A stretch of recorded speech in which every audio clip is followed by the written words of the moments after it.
Hello everyone, welcome back. Depending on how fast I get this video out, we either have an Arlecchino rerun incoming or we already have an Arlecchino rerun ongoing, so naturally the big question is, should you get her? No. That's pretty much it. Let me know what to do with all of this in the comments below. Are you going to be skipping Arlecchino? Let me know in the comments. Otherwise, hope you guys enjoy. If you like this video, hit that like button, subscribe for more Genshin Impact action, and until next time, I'll see you guys later. Thanks for watching.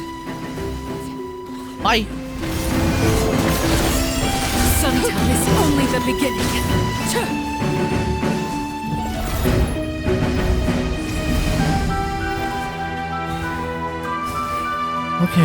Okay. Let's elaborate a little bit further than that. There are a few reasons that I think are still pretty valid in favor of getting Arlecchino, but there are a few reasons that are just more weighted against getting her. I think the biggest reason to get Arlecchino is that she is still a pretty fun character to play. She has a unique playstyle as the only character who doesn't get healed by others, only by her ult, whilst also managing her Bond of Life as an important damage buffing resource. Her team building isn't as limited as some of her general contemporaries as well. Mavuika, for example, without her C1, does need another character from Natlan so that she can ult every rotation. When folks like Shilin and Nyansan exist though, this doesn't really end up being an issue. DP has the higher can't do normal attacks. Hu Tao actively makes her HP go down below half, so a shield is almost mandatory. To some extent, I suppose it's always been Yoimiya who's kind of closest to Father with regards to team restrictions, but despite them both being normal attack spammers for the most part, I do kind of enjoy Arlecchino more than someone like Yoimiya, if for no other reason than using a scythe and aura farming seems to pretty much do the trick for me. The other main reason I would still consider going for Arlecchino is because of her characterization in the story. She is one of the few harbingers left in the game, so ostensibly she's going to be featured quite prominently in the Snezhnaya arc. She's also featured prominently in the story of Fontaine and even Nodcry, and I think she's actually a really cool character with a bit of a dark past and several hidden motives. Even at the end of the day, she's nothing short of being very helpful for us. However, it is of course the start of Snezhnaya next patch, and the reasons for skipping her continue to pile up. For starters, she's running with Odette. Odette isn't exactly direct competition against Arlecchino, unlike someone like Mavuika, but she is going to be an off-fielder who can enable both stellar reactions. If Rhyme Blast becomes real, there's a non-zero chance that's also a stellar reaction, but I bloody well hope not, Hoyoverse. You better not make that thing. We simply don't know right now though. You could argue against Odette that, well, so can Cryo Traveler. As well as Odette will get a rerun before Arlecchino will get her next rerun. So this is more of a personal question to you. How keen are you on getting Father? The main reason most people will argue against getting Arlecchino is going to be the Mavuika conundrum.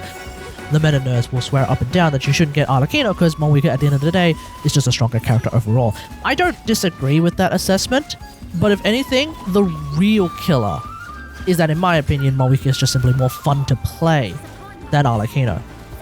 Mavuika players since her release have somehow managed to find about a dozen or so combos to play with her. Now most of them I personally can't pull off, but some of them I can, and they do actually just add to the enjoyment of playing with the Pyro Archon. Arlecchino on the other hand, I think has like a few combos, but they don't seem to be as interesting as the various Mavuika options.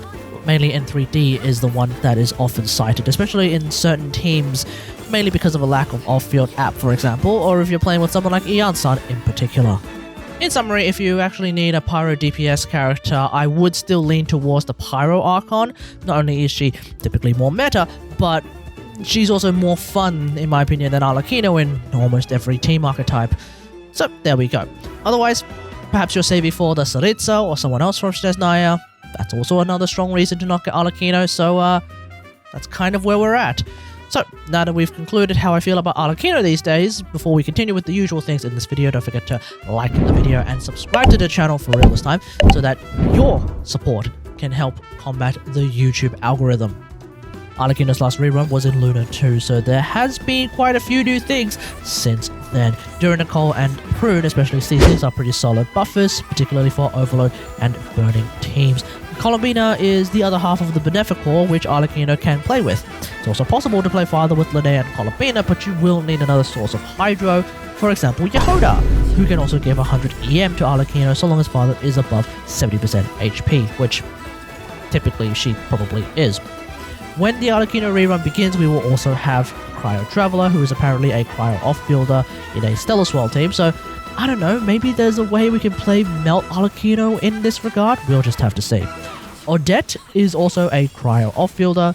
Alyosha can give some attack buffs. Look, there's also the Hexarray buffs, but that's probably best talked about in tandem with Arlecchino's team, so let's just get into it.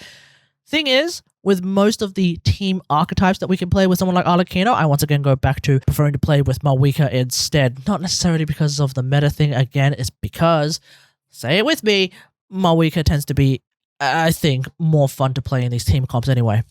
I'll just get Melt out of the way. I'm not a fan of the forward Melt teams, like, almost at all. They often end up a little janky and need hyper-specific combos. Occasionally, they may even need the classic swapping back to Citlali move, if you even have her, which I don't. But this is the thing that I feel like I would still prefer Mavuika's gameplay over Arlecchino's in a Melt team. Hell, I might even prefer Garming's gameplay over someone like Arlecchino at this point, because his timing windows and his attacks is probably a little bit better, just so that you don't have those crazy janky shenanigans. At the end of the day, though, Arlecchino does have a notable advantage of not losing her infusion if she swaps out, so the aforementioned Citlali swapping play might actually be favorable to Arlecchino instead of someone like Mavuika, or hell, even Garming. I don't know, let me know in the comments how you feel about that. Let's talk about Vape. Just as a starter, someone like Yelan is typically enough Hydra, but if you don't have her C1, for example, I feel like her energy economy typically ends up being an issue that does need some solving. Now, you can weave in an extra Yelan skill during Arlecchino's DPS window if you don't have a C1, but that tends to feel a bit dank. That's kind of why I really like Yelan's C1, but then again, I've never actually had any real experience of Yelan without that C1, because that's exactly what I got right from the jump. Instead, we now have the Hexarray buffs, in particular Fischl and Mona's. In a Hexarray team, Fischl can give plus 22.5% attack, which becomes 45% with C6, whenever Overload gets triggered, and plus 90 EM or 180 EM with C6 when Electro Charged is triggered. So on paper, Fischl is actually a very strong character for Overvape teams with Arlecchino mainly as a buffer. Since we're trying to play Overvape, we'll also want a Hydra character, and the Hexarray Hydra option is of course Mona, who can actually buff the hell out of Vape damage, at least one hit in particular, whilst also extending her damage percent via Omen buffs. On top of that, we also have the introduction of someone like Nicole, a team attack buffer. Now in this case, the team part isn't that important since someone like Fischl can actually snapshot attack buffs. I think it's more the lack of a circle impact and that Nicole's buff actually lasts long enough, we're talking about 20 seconds as opposed to 12, to encapsulate the entirety of Arlecchino's DPS window, that she does end up being a little better than even someone like Bennett. Nicole can hold on to something like the Hexa Scroll set, although maybe I should have it on Fischl. Either way, maybe my builds are a little bit cooked, or Fischl is permanently level 80, but I seem to get just a little over 103k DPS in this team. Now, I only bring up the DPS that I seem to be getting in this team because an easier alternative is to swap Fischl with Shillinen. Not Sucrose, though, that team actually becomes way too dank in my opinion, but Shillinen instead. The rotation is actually really straightforward, and you also get all of Shillinen's buffs, including the Res Shred and also the Scroll buff, but I suppose at the end of the day, if we really want to think about DPS, I, personally, get 120k DPS with this team, but that's of course with my C2R1 Shillinen. I did some napkin math on Arlecchino's DPS, and that does seem to bring the team DPS down to 103k. So, C0R1 Shillinen seems to be about as strong as Level 80 Fischl, which implies C0 Shillinen is going to be a little bit weaker than Fischl. So I suppose against enemies with more elemental resistance, the Shillinen angle would be a little better. But that being said though, I seem to still get better results swapping Fischl with Yelan.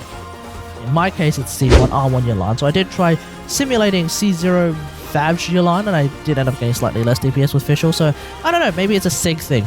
Let me know how you feel about that in the comments below. Or you could just play Luna Overvape and move on with your life, that also works as well. Look, Vape Arlecchino has received a whole lot of updates, so that's actually pretty nice. I still prefer running Mavuika in these teams anyway, like Mavuika Vape is still my favorite Vape team of all time, but if you aren't into the Pyro Archon, which is fair, Father is still perfectly alright. Amongst the Vape Arlecchino variants, I personally would still be sticking with something involving Shillinen and Yelan, I think, mainly because I don't have to deal with something like Circle Impact that much. But look, Mona's skill does seem to have enough Hydro app for Arlecchino's DPS window right up until the last 3 seconds. So, provided you're not getting screwed over by Circle Impact, I guess that's kind of almost enough, give or take. I don't know, let me know what you think about that in the comments below. Meanwhile, there's Overload. Now, once again, Hexarray has been a big update with the introduction of Nicole, Durin, and Fischl. The most obvious Hexarray Overload team is, of course, Chevy, Durin, Fischl, but weirdly enough, I seem to be getting more DPS running Nicole instead of Chevy. Might just be because Durin is already taking care of the red shred aspect of the team, meaning Chevy pretty much only has her C6 damage percent and, of course, the attack percent buff. The C6 damage percent is actually slightly higher than the Hexa Scroll buff, but the attack percent buff is nowhere near as good as Nicole's. So it does seem to me like maybe Chevrous's time is also over. So if you have these characters, it does seem like the obvious choice is actually Nicole, Durin, Fischl, but as it turns out, there is of course one other character who will do significantly better for this team, and that is of course C6 God Miko. Arlecchino's DPS goes down by about 20%, but of course the illustrious in the extreme, Her Royal Holiness, the God of Sass, Yai Miko the Wise and Beautiful, actually does 4 times the DPS of Fischl, so it's clear to me that Fischl is a complete and utter perma-benched fraud. Honestly, I don't play Overload teams that much, but when I do actually prefer playing Arlecchino over Mavuika for this. I do kind of find Overload Mavuika a bit boring in my opinion, but it's still a perfectly solid team anyway. So, you know, it's kind of 50-50 between these two, but yeah, I don't really find myself playing strict Overload teams myself. Instead, the one team I actually do still actively play with Arlecchino is a Burning team.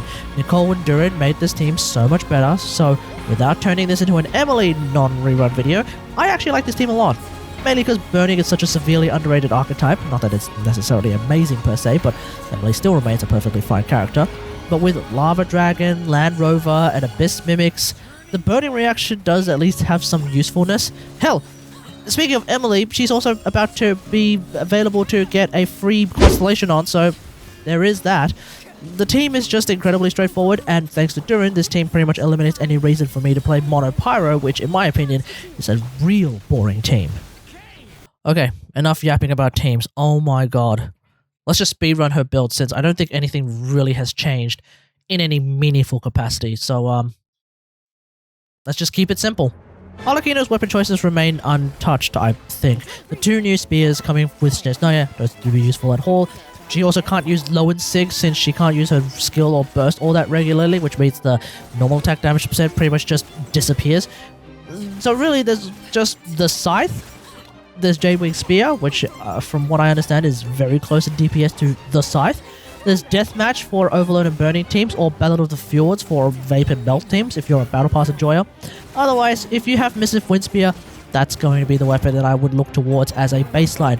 Various guides also suggest using White Tassel, but holy hell, 3-star weapon on a 5-star character just feels wrong. But I guess even now, we still somehow don't have an alternative baseline 4-star spear for her to use, so I guess that's kind of all you have at the present moment, somehow. Arlecchino's artifact sets also haven't changed. Whimsy is the play, it's also strong boxable, so until you have a good set, Gladiators is also fine. Attack Pyro Crit remains the way to go. Funnily enough, even though C2 Shilinen and Nicole give attack buffs, running an EM Sand seems to result in very similar DPS for the Hexavape team. I don't know how that actually happened. And finally, there's her Constellations. They don't make a huge difference to her actual gameplay, but I suppose as an older character, you could consider some of her earlier Constellations as a way to make her as strong as some of the more modern on-fielders. I personally don't think about them at all, except when I do these videos on her though, so there we go. C1 just makes her Bond of Life passive a lot stronger, so Jeff reckons this is one of the best C1s in the game, so meta-wise, I guess it's pretty worth it, I suppose.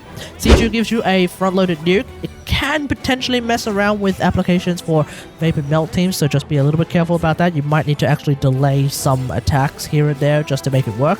C3 is normal attack levels, C5 is ult levels, C3 is great, C5 just makes her ult hit harder, but her ult damage isn't really all that relevant in the grand scheme of things. C4 is a small ult cooldown reduction and of course some energy. In any team involving a shield, like with Nicole, I would argue that this particular Constellation is basically completely worthless. And then C6 actually does make her ult do some real damage for a change by giving a Bond of Life scaling just like her normal attacks. Her normal attacks and her ult also get 90 CV in the form of 10 crit rate, 70 crit damage. Basically, C6 Arlecchino is your standard this character does ludicrous damage now type dealio. But aside from some DPS increases, her constellations don't fundamentally change or fix anything in Arlecchino's kit in any meaningful capacity. So I guess if you really want to play Arlecchino in more endgame content, I guess over time it does make sense to get those early constellations at least, just to sort of balance out the power creep thing, but that's again kind of playing towards Hoyo's monetization model. Bear in mind as well, as time progresses, I don't know, there may or may not come a time where even Arlecchino gets a round of buffs, just like how God Miko got buffs, just like how Venti got buffs, etc, etc. Just like how hopefully maybe someone like the Knighted Shogun will get buffs whenever we get Rhymegrass. I don't know, we'll just have to see, but look, as time progresses, there is a non-zero chance even Arlecchino will get affected in some way, shape, or form. So, at that point, I shuddered to think about how bad the power creep is. But it is, so, you know, you're just gonna have to keep that in mind as well. Maybe you might not even necessarily need that many constellations for Arlecchino to someday be very strong again. We'll just have to see. Alright, let me know what all of this in the comments below. Are you going to get Arlecchino, or are you actually going to skip her as well? Let me know in the comments. Otherwise, hope you guys enjoyed this. If you like this video, hit that like button, subscribe for more Genshin Impact action, and until next time, I will see you guys later. Thanks for watching. Bye.